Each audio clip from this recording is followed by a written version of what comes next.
할렐루야. 오늘도 우리에게 복을 주시는 하나님 앞에 겸손함으로 복을 구하는 우리 모두가 되기를 바랍니다. 함께 기도하시겠습니다. 하나님 아버지, 우리의 연약함과 부족함을 아시고 우리에게 가장 좋은 것으로 예비하여 두신 하나님의 사랑과 은혜를 믿고 감사와 영광을 돌립니다. 하나님이 이미 하신 아름다운 일들을 기억하며 오늘도 기도하고 담대히 주 앞에 섰사오니 하나님께서 은혜 베풀어 주시고 우리와 함께하여 주시옵소서. 예수님의 이름으로 기도하였습니다. 아멘. 하늘에 계신 우리 아버지여, 이름이 거룩히 여김을 받으시오며 나라의 마옵시며 뜻이 하늘에서 이룬 것 같이 땅에서도 이루어지이다. 오늘날 우리에게 일용할 양식을 주옵시고 우리가 우리에게 죄 지은 자를 사하여 준 것 같이 우리 죄를 사하여 주옵시고 우리를 시험에 들게 하지 마옵시고 다만 악에서 구하옵소서. 나라와 권세와 영광이 아버지께 영원히 있사옵나이다. 아멘. 찬송가 28장 함께 찬양하겠습니다. 찬송가 28장입니다.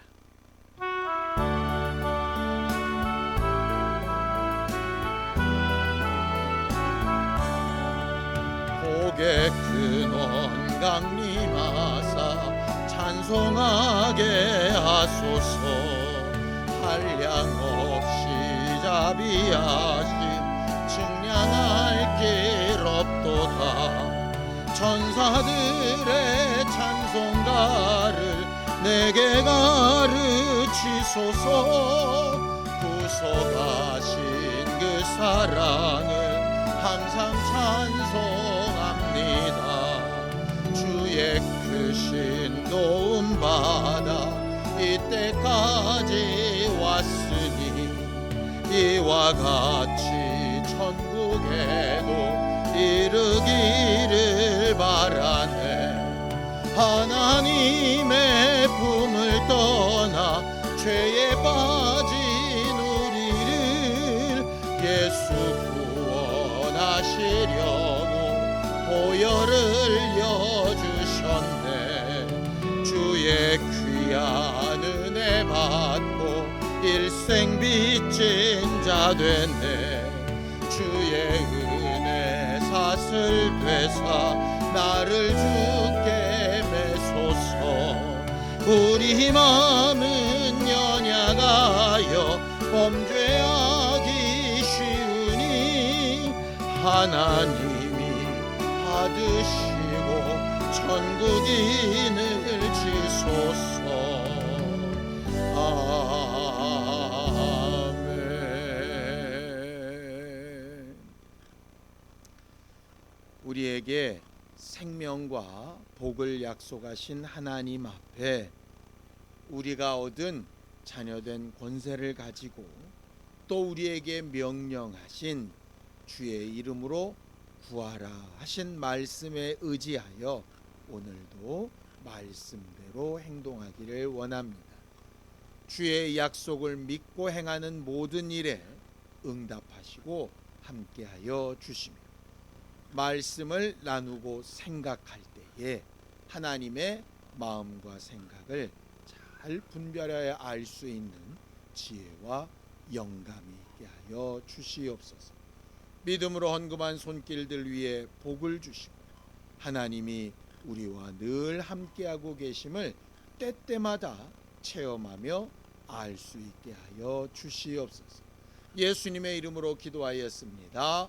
아멘.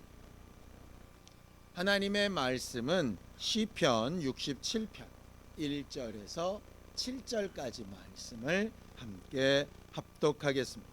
시편 67편 1절에서 7절까지 말씀입니다. 함께 읽습니다. 시작.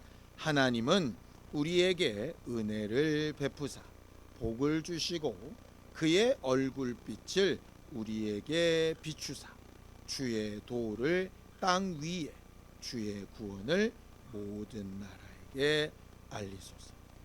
하나님이여, 민족들이 주를 찬송하게 하시며 모든 민족들이 주를 찬송하게 하소서. 온 백성은 기쁘고 즐겁게 노래할지니 주는 민족들을 공평히 심판하시며 땅 위의 나라들을 다스리실 것임이니이다. 하나님이여, 민족들이 주를 찬송하게 하시며 모든 민족으로 주를 찬송하게 하소서. 땅이 그의 소산을 내어 주었으니 하나님 곧 우리 하나님이 우리에게 복을 주시리로다. 하나님이 우리에게 복을 주시리니 땅의 모든 끝이 하나님을 경외하리로다. 하나님은 생명과 복의 주인이 되시는 분이십니다. 생명과 복의 주인, 뿌리, 근원이라고 우리는 보통 이야기하지. 우리가 방금 찬양했던 가사대로 복의 근원이 강림하셨다. 복의 뿌리가 되시는, 복의 정말 그 생명의 근원이 되시는 그분이 우리에게 오셨다라고 우리는 찬양했습니다. 하나님이 복의 뿌리, 복의 원천이라고 하는 말이죠. 그 하나님이 우리를 창조하셨을 때, 남자와 여자로 창조하셨을 때 가장 명령하셨던 첫 번째 명령이 뭐였냐 하면 바로 복에 대한 것이었습니다. 함께 읽습니다. 창세기 1장 27절에서 28절입니다.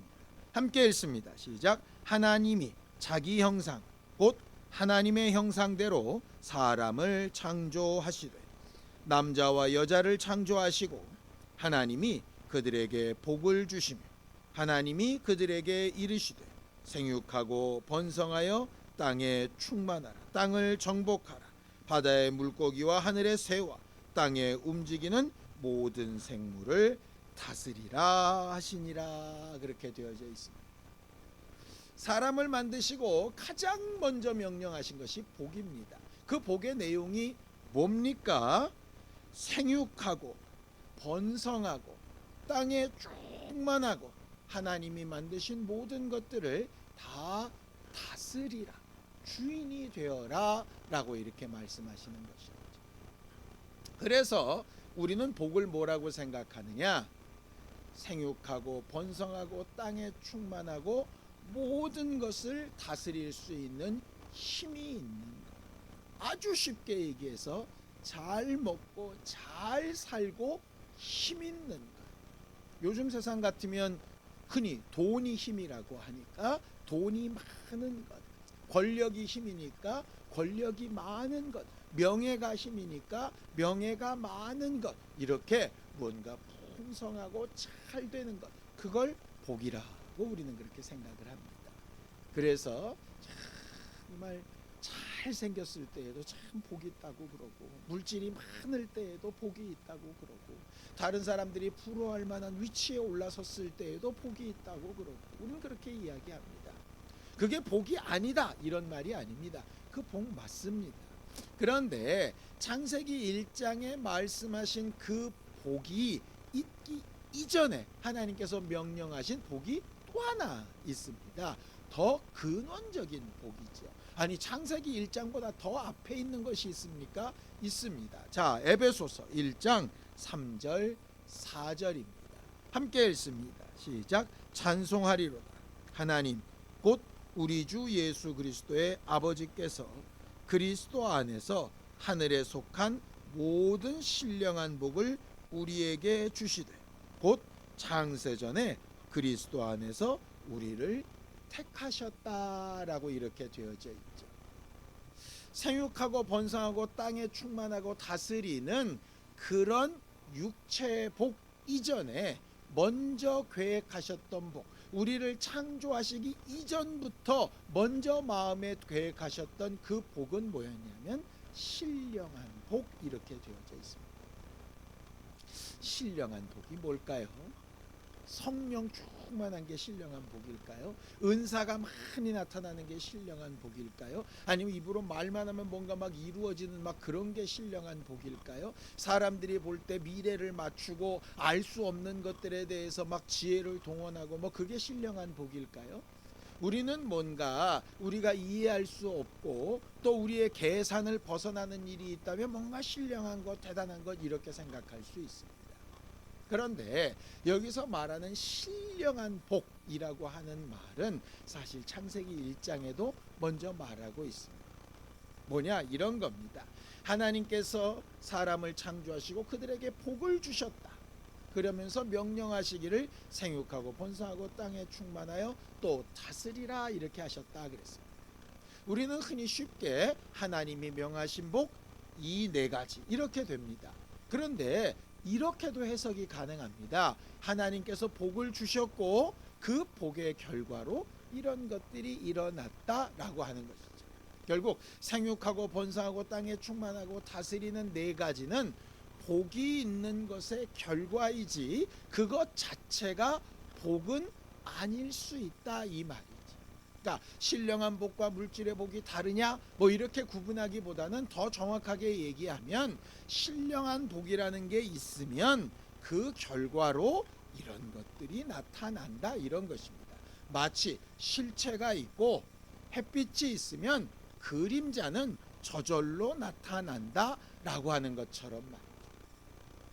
어찌 보면 우리가 지금까지 생각하며 꿈꿨던 복이라고 하는 것이 그런 그림자일 수 있습니다. 실체가 있다는 증거이기는 하죠. 그러나 그것 자체가 실체는 아닙니다. 하나님께서 본래 명하라고 하셨던 복은 뭐냐? 신령한 복인데 그 신령한 복이라고 하는 것이 뭐냐면 하나님께 속해 있다, 하나님과 함께하다라고 하는 것입니다. 무슨 말이냐? 우리가 흔히 복이라고 부르는 모든 것이 어디로부터 오느냐?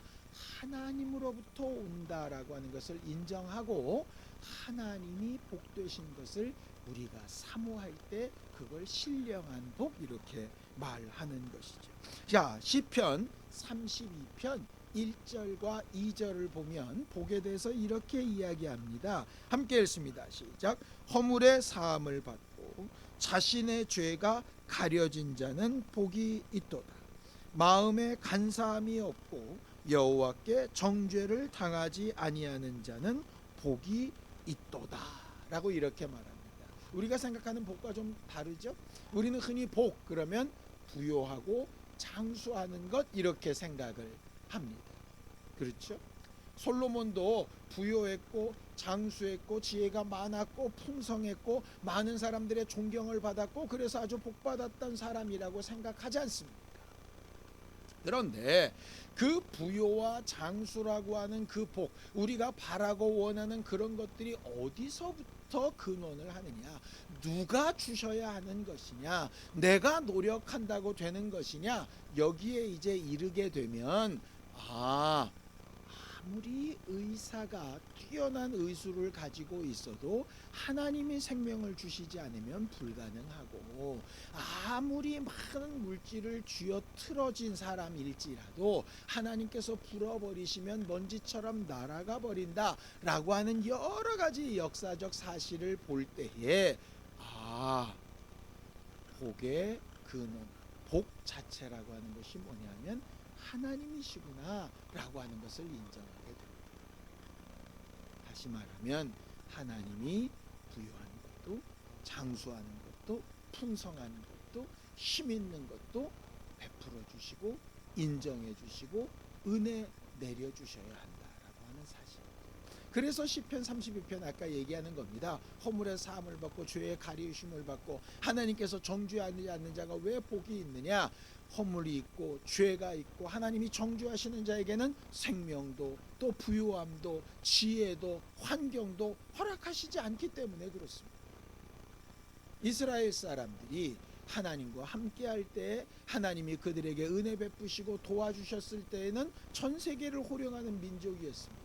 그런데 하나님의 말씀을 버리고 하나님과 등지게 되어지고 하나님과 벽이 세워지고 하나님 앞에 그들의 기도가 상달되지 않고 하나님께서 빌어놓으신 복들이 그와 상관없을 때 그들은 처참한 상황에 빠지게 되지. 하나님께서 손을 떼시고 하나님께서 눈을 가리시는 순간에 복은 떠나가게 됩니다. 우리는 물질의 부여도 구하고 장수도 구하고 건강도 구하고 평안한 마음도 구하고 많은 것을 구할 수 있습니다. 왜요? 무엇이든지 내 이름으로 구하면 내가 시행하겠다 하셨으니까.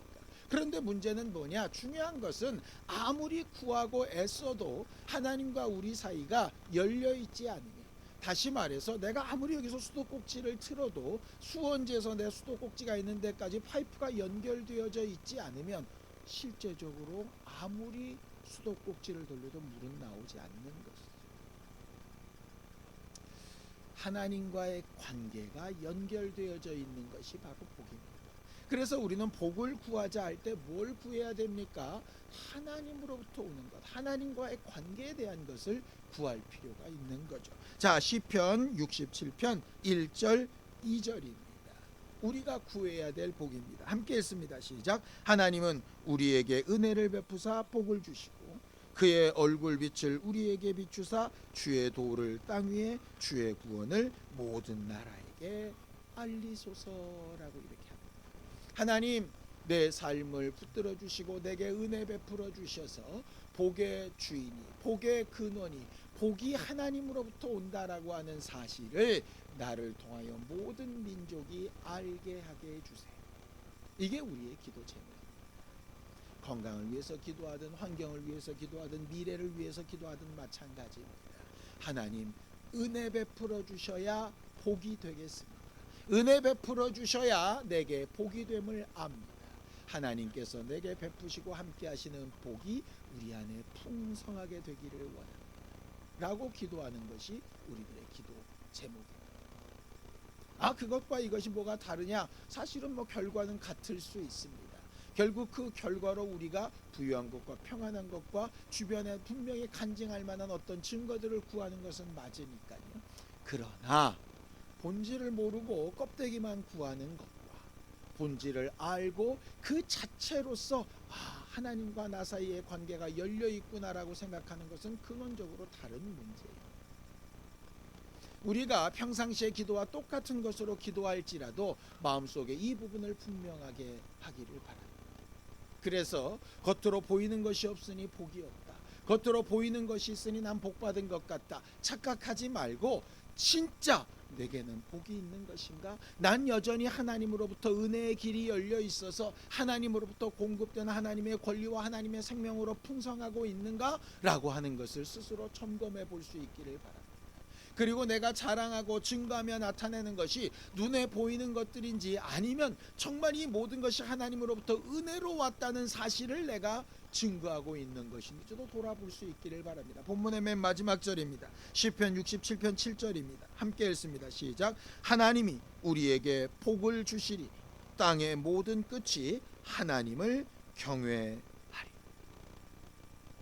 저 사람 잘 됐대, 저 사람 이렇게 응답받았대, 저 사람 대단해가 끝하는 것이 아니라 저 사람에게 은혜 베풀어 주신 하나님 참 두렵고 떨릴 만큼 대단하신 분이고 엄유하신 일을 해내시는 분이야 라고 하는 말이 전해질 수 있도록 우리는 분명히 우리의 복의 근원과 그 처음이 어디서부터 출발인가 하는 것을 제대로 말하고 가르칠 수 있어야 한다라고 하는 사실. 은혜가 복이 될 때에 우리는 이 부분까지도 또 복이 될 수 있습니다. 원래 성경의 복은 하나님의 말씀대로 순종할 때 나타나는 증거입니다. 그런데 우리가 100% 하나님의 말씀에 순종할 수 있나요? 네가 하나님의 말씀을 어겼으니, 제대로 하나님의 말씀대로 순종하여 살지 않았으니, 하나님의 뜻대로 살지 아니하고 네 임의대로 살았으니 그 결과대로 네가 심판을 받으라 하시면 우리는 복 없는 사람이 될 수밖에 없습니다. 왜냐? 의인은 없고 다 죄인이고 하나님의 뜻에서 어긋날 수 있기 때문에 그렇습니다. 다윗과 같이 하나님의 마음에 합했던 자라도 하나님의 뜻에서 벗어나는 순간에 복은 떠나가고 맙니다. 솔로몬이 굉장히 부유했지만 그의 말년은 굉장히 처참했던 것을 우리가 보게 되지 않습니까? 그때 내가 잘못했으니 어쩔 수 없다, 나는 복과 무관하고 저주받겠구나, 이렇게 끝나지 않고 내가 하나님의 뜻대로 다 살지 못했어, 하나님 앞에 분명히 복받을 만한 상황과 그 원인을 내가 제공하지 못했어, 적어도 내가 하나님 앞에 은혜 받을 기회가 남아 있다면 은혜를 구하고 하나님께서 내게 긍휼 베풀어 주시는 그 은혜로 말미암아 복을 회복할 수 있지 않겠습니까? 함부로 임의로 살자는 것 아닙니다. 하나님의 뜻대로 사는 일에서 벗어나자는 얘기 아닙니다. 그렇게 살려고 몸부림쳐도 연약하여 할 수 없을 때 은혜가 복이 되었다라고 하는 사실을 인정하고 위로받고 다시 힘을 얻고 시작할 수 있지 않겠습니까? 그래서 하나님의 은혜가 내게 복입니다 라고 말하는 것은 대단히 중요한 일입니다. 이번 한 주간 우리는 정말 부활의 기쁨을 기다리고 소망하는 사람답게, 지금은 마치 십자가에 달린 것처럼, 무덤에 있는 것처럼, 겟세마네 동산의 기도처럼 어렵고 힘든 상황이 혹 있을지라도 하나님의 때에 은혜 베풀어 주실 하나님의 복을 구하는 담대한 믿음으로 기도하며 간구하는 우리 모두가 되기를 예수님의 이름으로 축원합니다. 함께 기도하시겠습니다. 하나님 아버지, 내 안에 하나님의 신령한 복과 하나님이 명하신 복의 명령들이 살아 움직이기 원합니다. 나는 연약하고 부족하고 모자라지만 하나님은 도우실 수 있사오니, 은혜 베풀어 주실 수 있사오니 은혜와 긍휼로 함께하여 주시옵시고, 주의 은혜가 내게 복이 됨을 누구 앞에서나 담대하게 말하고 증거할 수 있도록 역사하여 주시옵소서.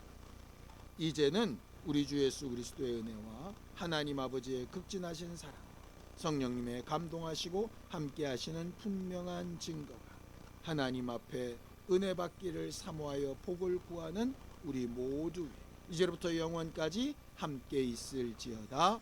아멘.